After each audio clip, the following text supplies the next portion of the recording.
What defines us is the future. Copyrights. Pawel Magia. Suddenly the light flared even brighter, blinding me completely. The device stood aflame due to a short circuit. To my surprise, a sudden pressure wave released by the failing machine threw me a few meters back. For reasons I could not comprehend, the Large Hadron Collider turned on. All its emergency lights in the hallway started flashing red. Suddenly, the device that exploded just a moment ago went out and then turned back on. Fear and pain caused by the explosion are the only things I can clearly remember from this moment. I immediately got up and, terrified, ran out of the room. The internal security system of the Hadron Collider immediately detected the smoke and explosion I had caused, triggering every contingency system. As far as I can remember, the device itself turned on again and started running. But I wasn't there anymore to witness it. I was terrified. I ran through the corridor. Automatic doors, airlocks, were closing one after the other in the tunnel, dividing it into sealed parts to prevent the fire from spreading. I ran towards the entrance to the collider, but it was too late. Another safety airlock shut just before my eyes. The noise and pulsating red lights were deafening and blinding at the same time. I couldn't figure out where to run. Then the Mahani, who had just been talking to me, ran to the window of the closed airlock. Seeing that I am trapped, he tried opening the door, jerking the door handle and yelling. "What did you do? Run to the next emergency exit. Then run through the tunnel. There is a door. Run." He was very upset and was shouting at the top of his lungs. After pulling myself together, I turned back and ran to the right. While running, I could hear airlocks closing behind me. I was trapped and had no idea as to what would happen to me. The doctor's screams indicated that I was in great danger. To make matters worse, in my confusion I returned to the room from which I was trying to escape. Oh no! Suddenly a small, blue device turned, and its camera turned on. In literally a millisecond, it scanned me head to toe. "What on earth is this?" I cried out. Suddenly, there was another short circuit. In an instant, a powerful Evort was created, which began to circle the room and suck me in with terrifying force, like water in a sink draining into a sewage pipe. In front of me there was a black tunnel that had not been there before. Around it, the air was swirling like a hurricane.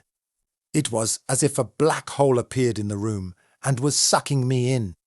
I felt a lot of pain in my chest due to the pressure that was tearing me apart from the inside. It pulled me inside. Suddenly I felt as if I were stretched 1,000,000 times. A dreadful feeling. I was sucked into the terrifyingly black tunnel, and the deeper I fell, the brighter it became. It took but a fraction of a second, and after a moment I noticed that there was a bright light at the end. After a few seconds of pure horror, I was pushed out of the tunnel with violent force. My elongated and stretched body shrunk back to its original size. For a while, I was very confused. I was sitting on a street. This wasn't the laboratory anymore. I started grasping my own body. Okay, easy. Head. Ask myself, check. Stomach. Check. Legs. Check. What the hell? I found myself in some incredibly modern place, in the middle of a street. It was night. A car was rushing towards me, or maybe a jet. It was really fast. With one swift move, I got off what resembled a street and dodged the vehicle flying low above the ground. What the hell is this? This was too much. I couldn't believe what had happened. Just a moment ago I was in the lab and now I was on some highway. My head was killing me. What's going on? What's happening to me? I couldn't understand a thing about what had just happened.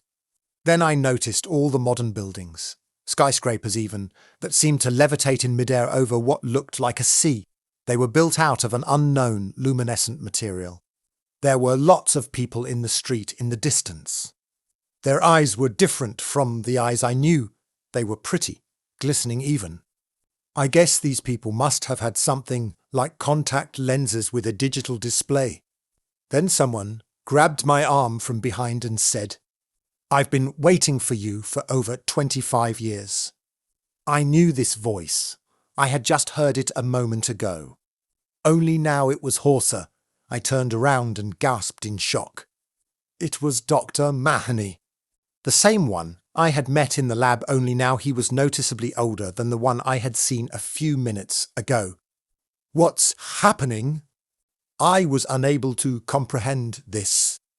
Chapter number 3. "Come with me," he said. "I have been waiting for you for many years. Time is running short." The doctor had a car resembling a plane, or maybe rather a hovercraft. It was parked just a few meters away from me, and it was floating in midair. I got up, still stunned, and followed him towards the vehicle levitating above the ground. It wasn't touching it. It seemed to me that it was suspended on some sort of magnetic field. I couldn't believe my eyes. I got inside. It was very unusual and incredibly modern at the same time. There was no driver's seat or a steering wheel, only something I recognized as a computer after the doctor gave it a voice command. Damn. A moment ago I was in the tunnel, then the flash, the strange black hole in the air. I think I saw a tunnel sucking me in here somehow, and now this doctor. I began analyzing the situation again. The vehicle started moving. "Don't be afraid, Paul, because that is your name, right?" he asked. "You see, I was afraid I had miscalculated. Listen, I know you must be very confused. You fell into a wormhole, my friend. Into a black hole.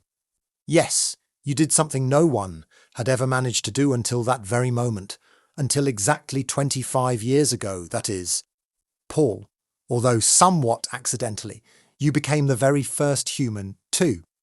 You are the inventor of time travel. But take it easy. Don't go crazy. I'll explain everything shortly, okay? Please tell him it's everything all right. Ah, okay. He looked at him grady, my head. No, damn it. This could not be happening for real. I was stunned. This whole situation. I must be dreaming. I slapped myself to wake up. Said Huad. So this wasn't a dream after all. This was really happening. I could not comprehend what was going on. These buildings, the tunnel, all this now, where the hell is the lab? It was all happening too fast. Too much had happened in a short amount of time for me to get out of shock. Moni's vehicle reached its destination. The world outside looked as if it was one giant neon advertisement. Everything, and I mean everything, was glowing or was highlighted. So even though it was the middle of the night, there was plenty of light around. Even the sidewalk and the street looked like they were in broad daylight. Walking on them felt like walking on floorboards made of light, very delicate and pleasant light. The sidewalk appeared as it usually does in the middle of the day, even though when I looked at the sky, I saw that it was still night. Mahoney arrived at some futuristic, illuminated igloo. He spoke at the doors, giving it a voice command, and without using any key, they opened. Some woman was standing in the doorway, or rather, robot. "Hello, doctor. Would you wish for supper at the table?" She inquired. No, I'll make it myself today. Thank you." Mahoney replied. "Come on in," he said to me. "This is my humble house. I will try to explain everything inside. You could have something to eat, calm down a bit. Come in, before my neighbours see you." We entered, and I again thought to myself that I must have been dreaming. The doors opened after an unobtrusive digital scan of Moni's face. Inside, nothing was like I knew it. The floor looked unreal, as if I were walking on the surface of water, or at least that's what it seemed to me. It wasn't really water. I was still just walking on the floor. "Oh, I'm sorry, you must be unaccustomed, Mahoney said, and touched something akin to a remote lying nearby. Suddenly the water disappeared, and the floor changed into marble. I was shocked. It's just an illusion, he explained. Modern screens that can realistically show you anything and allow you to design your house however you like. But these are a Chinese knockoff of a German brand. They're too expensive for me, but far better overall. These are cheaper than the original and still decent. It was a real bargain. Everything you see here is made of projected images. Only the couches and a few other items are real. I bought the house cheap. It's all I could afford, he explained. Damn, I thought. This is so beautiful. The quality of that stuff on the floor was just perfect. Illusion, or whatever it was, looked absolutely real. A moment later, we sat down on the couch and Doctor asked, "Would you like some tea? Maybe you're hungry?" "Wait, I'll quickly make something to eat." Mahoney started making supper, or rather weirdly creating it, by touching some futuristic microwave. When you vanished, nobody knew what had really happened. I tried analysing the video footage and reached the conclusion that that thing you were swallowed by was a wormhole. Or in other words, a black hole. News about the incident quickly reached the press. Journalists got involved. And, as you probably know, the press shapes the world, because just a moment later we were swarmed by governmental agencies and the whole world learned about what had happened. Because of public backlash, the project was shut down. Everyone was certain that whatever it was that sucked you in, it must have ripped you to shreds.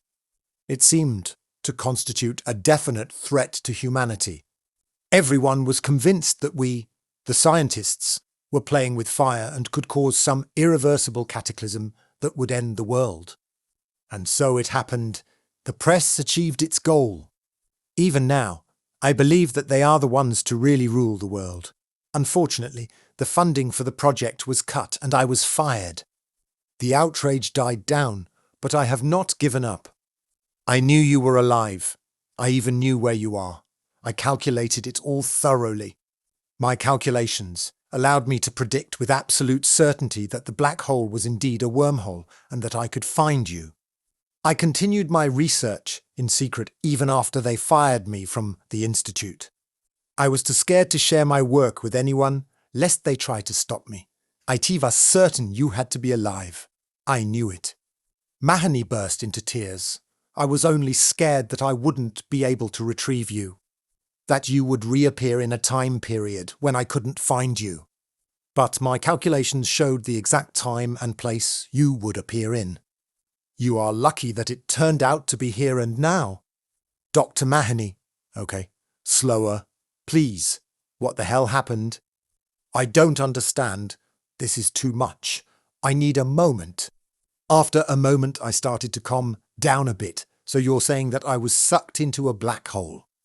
Or rather a wormhole, and travelled in time. How is that even possible? I don't understand. I still don't understand.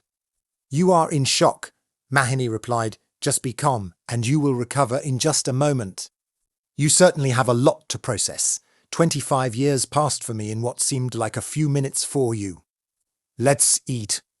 Mahoney served the food that the machine resembling a microwave prepared. Even though it was incredibly different from the device I knew. Oh yes, that's some great tea. Like in the good old days, he said, and after a few bites of food he continued. Okay, right, where was I? Yes, you were sucked in. The world went mad. We were accused of posing a threat to the Earth's safety. The project got shut down. I was fired. But I recreated all the data. Come, I'll show you my calculations and everything I have done. You will understand everything. Suddenly, Mahoney took my arm and led me to a different room. It looked like an incredibly modern laboratory, or like a command centre, lots of screens and drawing boards, filled to the brim with modern technology and thousands of lights.